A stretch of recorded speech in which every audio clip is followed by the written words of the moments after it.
Welcome to a video on evaluating the combination of two functions.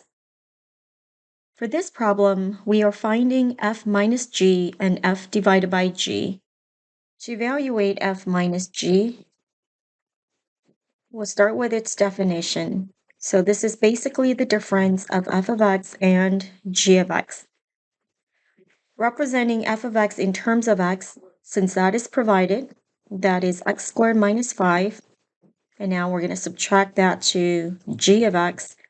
G of x is defined as the square root of 3 minus x. Notice that at this point, there's not much we can do in terms of combining the terms.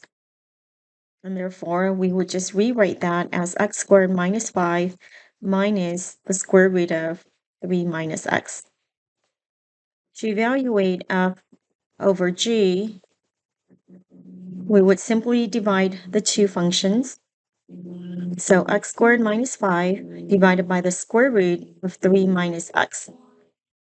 From here, we would simplify, but there's not much we can do except for rationalizing the denominator.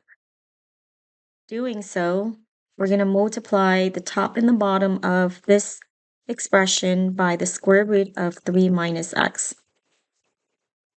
This is multiplying in the form of the number 1, which doesn't change the expression.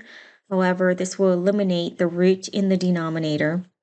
So simplifying this, we get the quantity x squared minus 5 times the square root of 3 minus x all over. And now the product of these two, we have a quantity of root 3 minus x squared. And therefore, the square root and the square is going to cancel out, simply giving us the radicand of that expression. And hence, in simplified form, this is the result of f divided by g. We also need to make sure that the denominator of the function g of x is not 0. So in other words, the square root of 3 minus x cannot be 0. Solving for this condition, we can start out by squaring both sides,